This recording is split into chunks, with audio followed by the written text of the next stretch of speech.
folks. Welcome to Winning on Wednesday. My name is Juan Vides, and I'm the founder of Winning on Wednesday. Winning on Wednesday is a platform that meets every Wednesday at 11 o'clock Eastern Standard Time. And the purpose is to simply get to know each other. I always say people do business who they know, like, and trust. And speaking of knowing, like, and trust, and I'd like to introduce my friend Yenisei Bell. I'm good, Juan. Thank you for having me today. Good. And can you quickly introduce yourself, please? I'm Yenisei Bell. Just a I'm the bit. president of the National Association of Women in Construction, Greater New York City. The chapter is 240. We basically encompass New York, Long Island, and Westchester. Excellent. Thank you so much. And so tell us about where it all got started. Where were, tell us about your history, where it all got started, where it all began. So I came from the Dominican Republic. I'm from Santo Domingo originally. I've been here for living. I used to come here when I was a kid and traveling, and but I've been living here now for 20 plus year. And how it all started in my career. My uncle is an architect and engineer, so he used to take me with him to his job site, and that's where the my love for construction architecture just grew, you know, uh, f- uh, incredibly.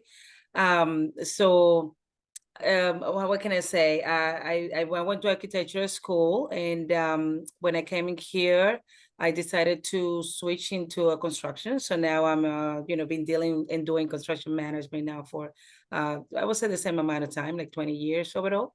I got it. So, did you always have this passion when you were a kid? Like, did you always have the architectural when you were like a little kid, or did you always have different ideas? Because we all, as a kid, when we're growing up, we hold different ideas of what we want to become.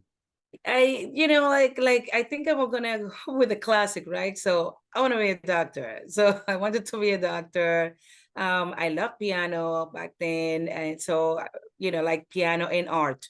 So definitely a lot of drafting of art, and I actually went into the La Escuela Nacional de Bellas Artes allá in Santo Domingo, and Beauty uh, art, beauty arts, as at they the say. age of, yeah, and Beauty arts. at Yeah. the age of Oh like wow. 14, and yeah, I wanted to become a painter. Oh wow. So, Yes. is that something you still do? Do you have a passion for I art still and? have a passion for painting and Mm. poetry. And if I will stay with the arts, so I like to read and to write a lot, and painting, from time to time. But yes, go to a Wow. lot of museums, and Uh, yes, a passion for I'm just out of curiosity because I like art too. You would never have thought about it, but who are some of your favorite artists? I mean, I'll tell you some of mine. I mean, we have, we're gonna go Latino, right? We'll start from Frida Kahlo, Picasso, your classics, right? But then yeah, you your have classics. your Salvador Dali. I like the surrealism and the abstract, like Yeah. Pollock and all Yes, the I other like a ones. lot Yeah. of abstract, like you Hmm. say, the classic Picasso. Hmm. And my husband is an artist, so I like a lot of his paintings. I got You gotta I do gotta that. You count gotta, him yeah, out. yeah. Shout out. Yeah, that's So, great. but yes, Picasso, and so like you said, Salvador Dali. Yeah. Oh, yeah. Yeah, I like these. It just I like because it was more like an escapism. It's just out of the norm, That's what I liked about that. Attracted me to that art.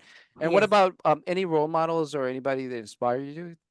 In the architectural world, I would say Zaha Hadid. I really like when I went to architecture school, and growing up until I would say the time that she died, or earlier than that.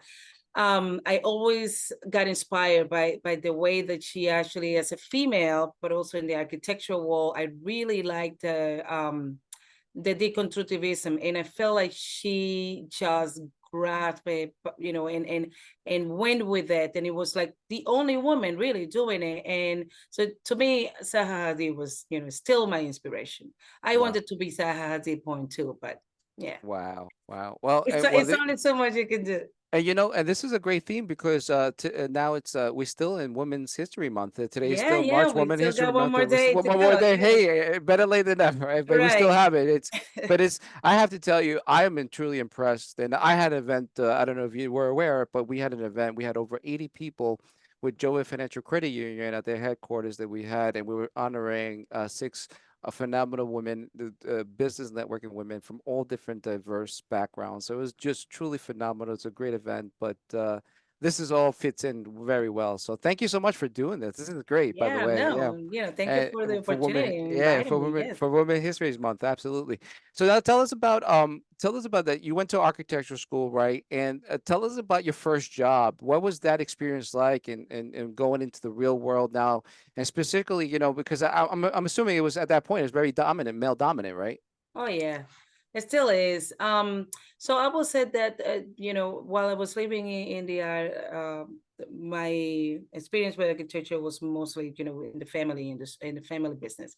But when I came in here, my first job was at this in the architectural wall in Kew Gardens. So I have the pleasure to meet this engineer and architect who actually took me under the wing and saw the talent that I was bringing in, and instead of the chastising me, what they did was just like mentoring me, because now I'm coming from doing architectural from imperial to now doing from metric to now doing an imperial, right?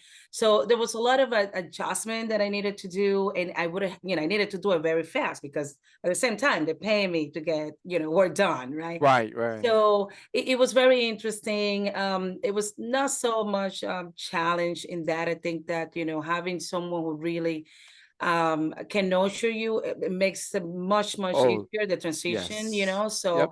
it helped me a lot. So that was my experience when I came here, and from there um i um I just moved into the construction world, and been working in companies that actually doing all of them, like they offer all the services in engineer, architectural, and construction.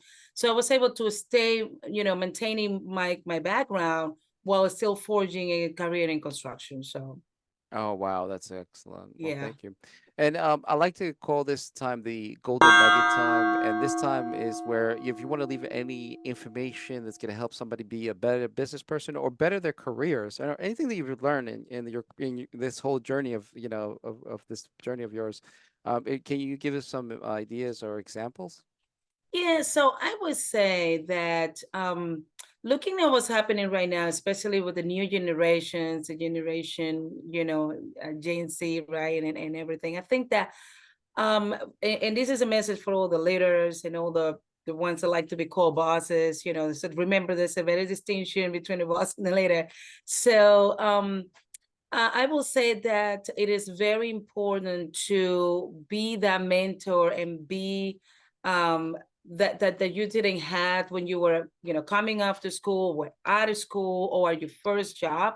Just be that person, trying to mentor, to nurture that new generation, be there with them, carrying through the entire part of their journey. I think it is just very important for us to find a way to communicate with this new generation, because we maybe in 20 more years or so we're probably just out, but they're the one coming behind. So I think it's that, to me, it's going to be the golden nugget. It's very important.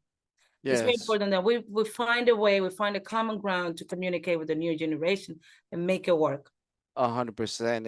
That's always been the case, right? Because we always, now that when I was younger, started my career, I didn't, we had some, but it was very, very minimal that we would call like mentors or people that we Yes. looked up to that, and even in my own experience, I had all different sorts of mentor that were not from, let's say from my nationality, from I'm Salvadorian. I didn't have, but I had mentors from all different sorts of different places, different, Yes. ethnicities or different groups. So, Right. I mean, you name it. I mean, so all different types of mentors and all different walks of life. But you really have to stick with people. And again, I always with the older generations, there's a lot to learn. There's a lot to learn, and from the older generation, there's a lot to them to teach and give back before they leave this world. Oh yeah. Oh yeah, You there's know, I mean there's too much going on, and the way that technology also is getting into heavily every day. So the way of doing things that, especially for me in the construction industry, I hear that a lot. I've been in the industry for 30, 40 years. Well, that's great, you need to teach us something, but at the same time, we Right. need to allow this new generation to bring what's new. Correct. Because again, what we're doing and the ways that we're doing things right now is not the way that they were doing it. So Right. this is why we need to find a common ground. 100%, I agree with you, and there's got to be a bridge in between that, and you Yes, know what, and and a lot of it has to do with fear, and a lot of it has to do with you don't want to disturb the status quo if you feel like you don't want to disrupt anything, and because right. of the new technology that comes in how to do better things. And I know in this construction world it has I mean with 3D like printing that doing a lot of stuff in constructions that I'm like, wow, it keeps my jaw open. But I'm just saying there's a lot of things that are better to do faster, quicker, and much easier and Oh safer, yes. safer too, Oh, safety too. absolutely. Yes, yes. So if you could do it more accurate, faster, quickly, safety, and more budget, right? Why wouldn't you want to take advantage of those technologies? But then all the people that don't want to, they're resisting to a change. Absolutely. And you see that every day. And it's actually one of, I would say, the counterproductive part in the construction industry. I think that there's a lot of other industry that are actually scaling and making the changes faster and getting into the new wave than the construction. I think it might take a little longer, but we'll get there. Excellent, excellent. Tell us about your networks or communities, organizations, or spheres of influence that you belong to. Can you tell us a little bit about the groups and tell us about more about the National Construction Group, the sign, the great, beautiful sign that you have behind you?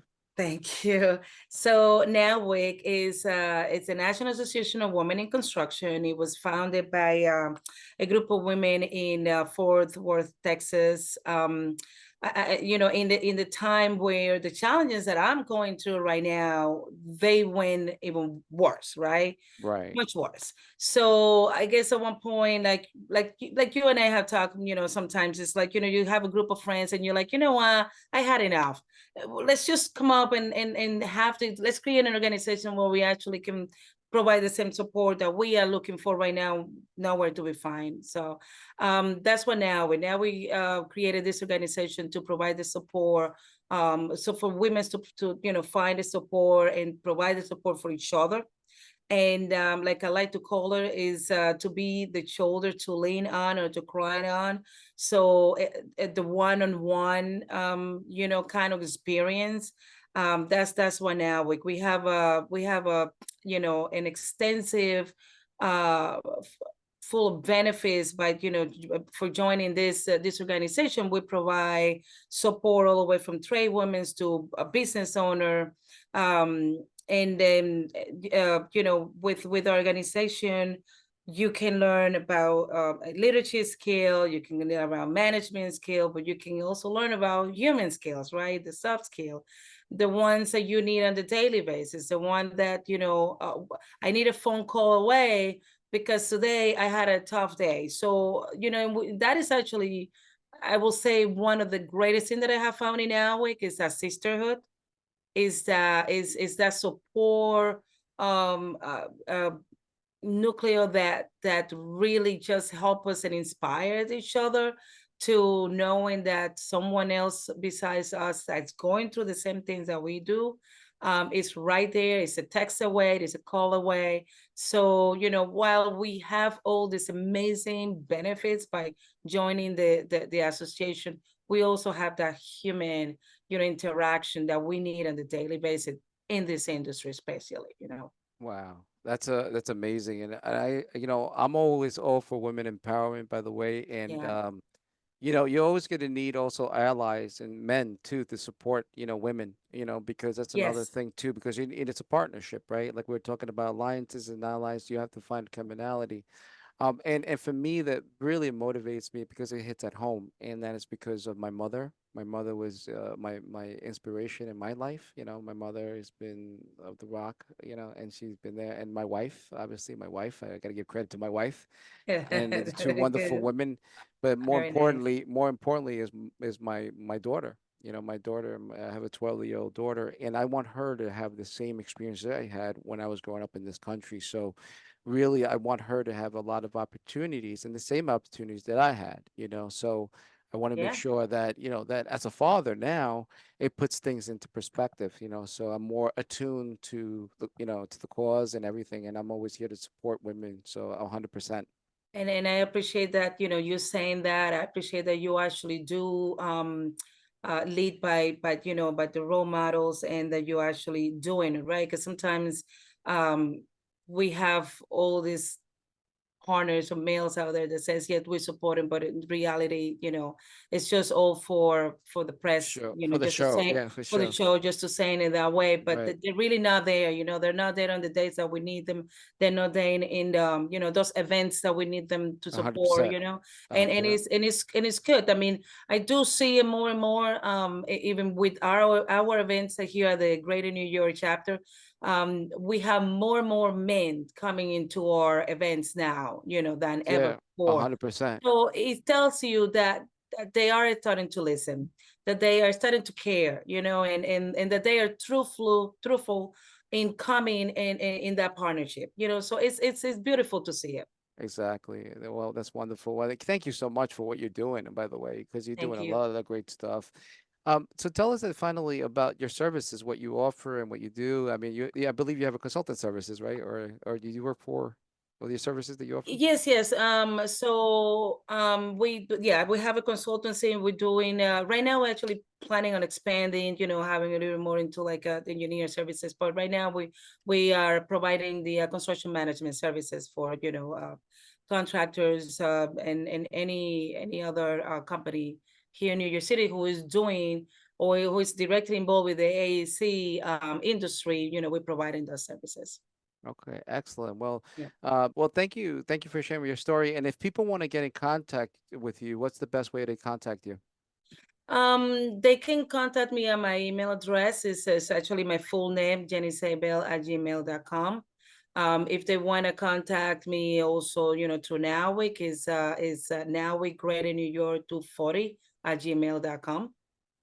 Okay, excellent. Thank you so much. And Yeah. if you want to become a member of Winning on Wednesday, simply go to our website, www.winningonwednesday.com, click on the first time guest, and then follow the directions, and we'll see you. So thank you so much. Thank you, Jensen. Thank you. Thank you, Juan, Bye for this bye. Thank you. opportunity. Okay, Thank bye you. bye. Take All care. right, bye-bye.